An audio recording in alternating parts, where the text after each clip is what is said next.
Al-Tikri Alichot et la Halachot, Hazak ou Baruch Rabotai. On est aujourd'hui le 20 dans le mois de Sivan. Il y a une histoire, je ne sais pas si c'était dans la forêt et avec des fourmis ou avec des sauterelles, mais en tous les cas, il y avait une période, 2 semaines, il n'y avait rien à manger et tous les fourmis, ils ont fait une réunion et ils ont dit on ne sait pas quoi faire. Si on ne va pas trouver à manger d'urgence, on ne va plus tenir.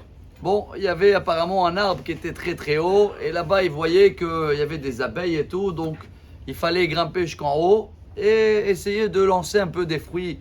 Vous savez que même dans le Talmud on parle, la fourmi elle attaque le fruit d'en bas, elle arrive à le prendre d'en bas, que les sauterelles ils attaquent d'en haut. Et ils ont envoyé toute une équipe des fourmis, mais après quelques mètres tout le monde commence à glisser, c'était un arbre Skoya il s'appelle, il glisse comme ça. Et à la fin ils ont tous tombé, sauf une seule. Et elle continue, elle avance, et tout le monde dit écoute c'est dangereux, regarde ils sont morts, mais elle avance, elle avance. Et à la fin tous les fourmis commencent à l'applaudir même. Elle est arrivée en haut, elle a pu faire descendre un peu à manger à tout le monde.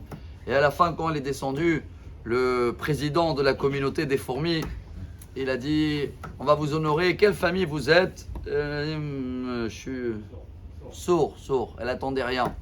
Justement, cette métaphore, c'est exactement notre paracha. Il y a des moments dans la vie où il faut savoir d'être sourd, où malgré tous les bruits qu'il y a de côté. La Gemara, tout le monde connaît cette histoire au nom de Rabbi Yochanan, c'est Ta'anit, traité Ta'anit, page 29. Imaginez-vous, les explorateurs, ils retournent. D'abord, ils racontent qu'ils sont sentis comme des sauterelles. Dans les yeux de qui? Des gens, des géants si vous voulez. Déjà là, dans la Chassidoute, on dit attends, comment tu sais comment les autres ils te regardent? Encore, toi tu te crois toi-même des sauterelles et Rachid est parti plus loin. Hein. Rachid il dit des fourmis. Hein. Comment tu sais que eux ils te voient comme une fourmi? Ah, si toi tu te crois une fourmi ou une sauterelle, c'est possible que les autres ils pensent ça aussi. Mais après le problème, chers amis, je crois qu'il est là un des points. On va parler de ça toute cette semaine. Il rentre. Quelle nuit c'était? La Gemara elle dit Tisha B'Av, il dit Rabbi Yochanan. Et Yalkut Shimoni, il raconte l'histoire. Les 10 chefs, chacun il est parti dans sa tribu. Et vous savez comment il est passé? Dès qu'il rentre à la maison, il rentre après 40 jours qu'il a exploré la terre d'Israël. Sa femme a dit comment ça va? Ça va pas. Les belles filles, les enfants, j'ai peur. Et chacun il commence à raconter. C'est hop. Et tout le monde commence à pleurer. Et chaque tante, elle écoute l'autre pleurer. Et tout le monde pleure. Et tout le peuple d'Israël, il pleure sur quoi? Sur quelque chose qu'ils n'ont jamais vu, qu'ils ont mal interprété. Alors ils ont pleuré pour rien.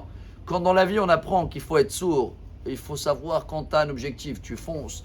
Et tu ne vas pas écouter qu'il y ait des gens qui vont te décourager. Ou même des fois des gens qui vont t'applaudir si ce n'est pas le bon chemin. On avance. Et bien, chers amis, un point. Voilà le point d'aujourd'hui qu'on doit apprendre. C'est de savoir d'abord, Rabbi Tzadok à Cohen de Lublin, il disait chacun, il a une fierté. On est des enfants des rois. On est dans la terre d'Israël. Ceux-là qui ont le mérite d'être là, c'est normal, c'est le palais du roi. Que c'est pas le jardin. Tu peux un petit peu se cacher, jeter un petit papier. Et le roi, il voit moins. Ici, il voit tout dans le palais. Ça se mérite. Alors, Baruch Hashem, qu'on est là, on doit être fiers de nous. On doit avoir une fierté. Si on se sent des fourmis ou des sauterelles, après, où on veut arriver? Alors j'espère, avec tout le vent qui se passe en ce moment, que ce sera de la droite ou de la gauche, dans la politique ou dans le monde, que Bezrat Hashem, on va savoir quand il faut être sourd, avancer, avoir confiance à Dieu et jamais pleurer pour rien. Comme ça, on va que avoir des raisons de joie. Bonne journée, Bessorot Tovot.